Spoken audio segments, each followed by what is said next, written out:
Good afternoon. Welcome to NOB 2023 live at the Forum. I'm Bradley Williams, Chief Customer Officer and Vice President with Equus Workforce Solutions. Today I have with me Sunae Villavaso, the Director of Workforce Development for the Mayor's Office in New Orleans, as well as the Board Chair, Mr. Gregory Curtis. Welcome. Well, thanks. Thank you for Glad having to be us. here. So I understand there's a lot of really innovative things that are happening in New Orleans. One of them is this family-centered coaching model that's going on. Yes. Can you tell us a little bit about what makes this special and what's happening in New Orleans? So the family-centered coaching, like I said in our presentation yesterday, I don't want to take credit for this administration we don't want to take credit for. The framework was already there. However, after having conversations with the Chicago Jobs Council, we realized that it was a great fit for the vision that the mayor had for the Office of Workforce Development.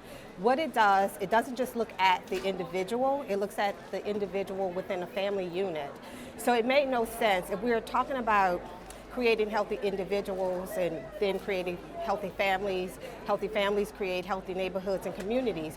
It didn't make any sense from a business perspective to create a healthy individual and send that person back to an unhealthy family. So the model for family-centered coaching fits in well with our overall vision for our office. So we're not just looking at the individual, we're looking at the individual within a family context and a family unit with the goal of raising everyone up.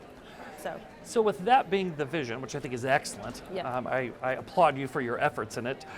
Can you talk a little bit about how this model is different than traditional programming? Not just addressing the whole family, but how do you do it from a case management or from an execution standpoint? How is it different than traditional programs that are happening in the workforce system in New Orleans?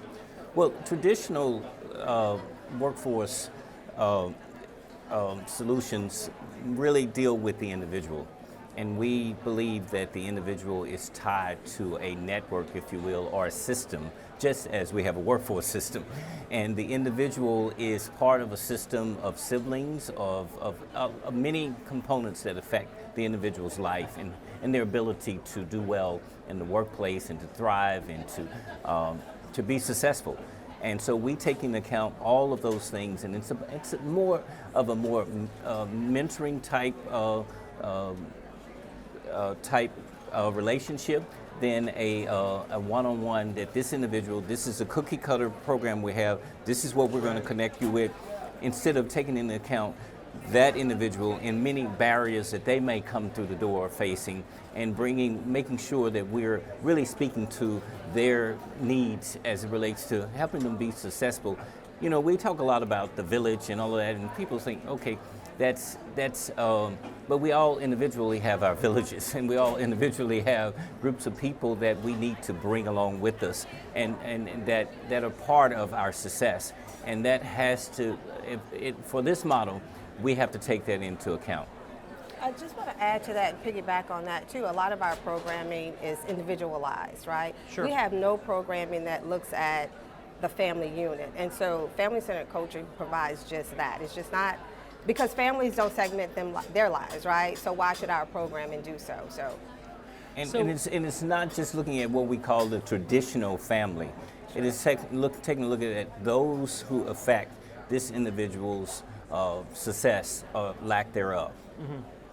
So as you've deployed this, what are some of the lessons that you've learned along the way? Like some of the opportunities or what has been the reception from the community, the feedback that we're getting on how this is working? So one of the areas of opportunity is, it's turnover for us, right?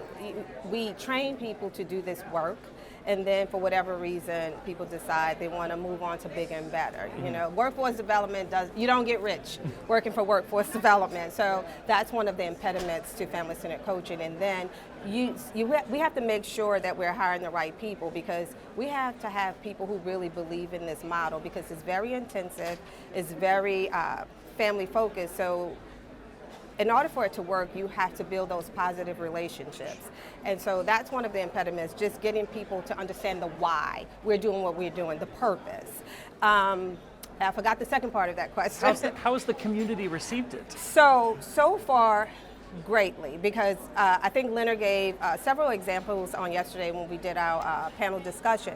So we had a daughter who came in and she brought in her mom, and they both went through a program, and now they're very successful. They have been connected to high wage, high demand jobs. Then another case he gave, it was a brother, uncle, and a dad that all came in who benefited from the program as well. I would like to say too, we kind of slowed down due to the pandemic, but now we're ramping it back up, and I just believe that we're going to get the outcomes that we're looking for, because performance and outcomes are always a part of workforce development. So we're going to get a win-win-win in our situation. And I want to, she's mentioned Leonard a couple of times, and I want to tell you who he is. He's our program director. Yeah. He comes from Equus. He comes from and Equus, he's outstanding. yes. He's really give him a great shout out for he's really the person that's been the driving force behind this project here in New Orleans. So you said something, Sunae, around building that trusting relationship, Yes. which is key when you're trying to make impact.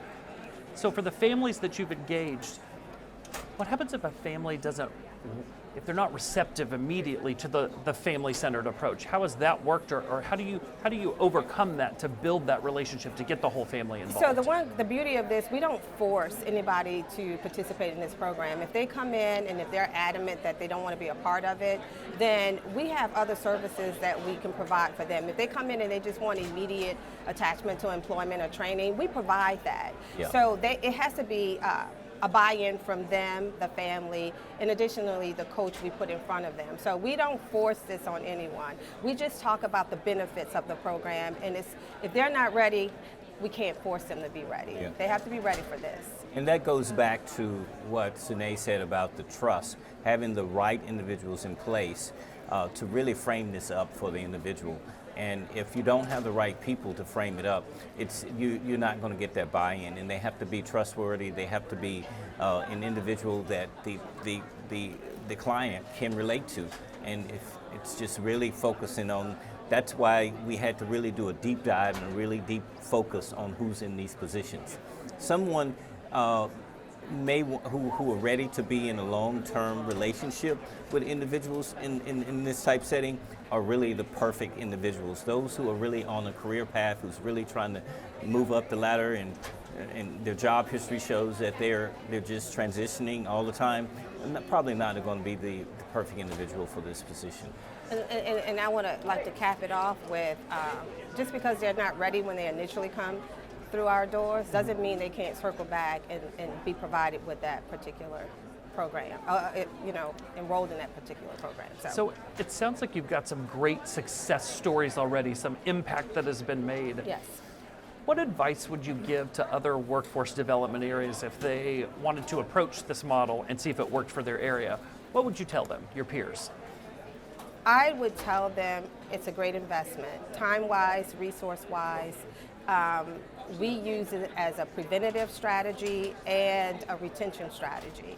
So if you're looking for great outcomes, then I think it would behoove you as a career center, as a workforce development board, an office, to implement this program for not just for your numbers, because it really will impact your economic ecosystem, right? Ultimately, what we want is for these marginalized communities to play a role in our economic ecosystem, but it also serves as for economic mobility for them as well. So, which is excellent. Yes. I applaud you all for your efforts. Are there any parting words that you'd like to leave your peers with around the nation around this family-centered model?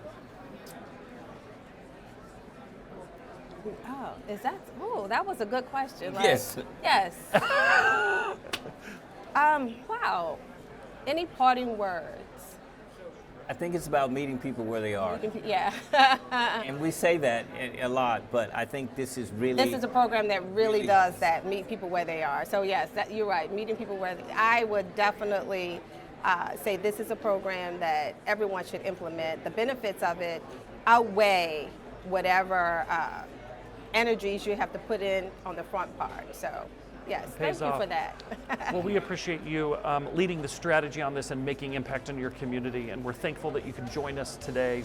Again, we have Sunae Villavaso, the Director for the Mayor's Office of Workforce Development and the Board Chair with the New Orleans Workforce Development Board. We appreciate your time today, and thanks for joining us at Live at the Forum. Thank you for having us, Bradley. Thank you, Brad.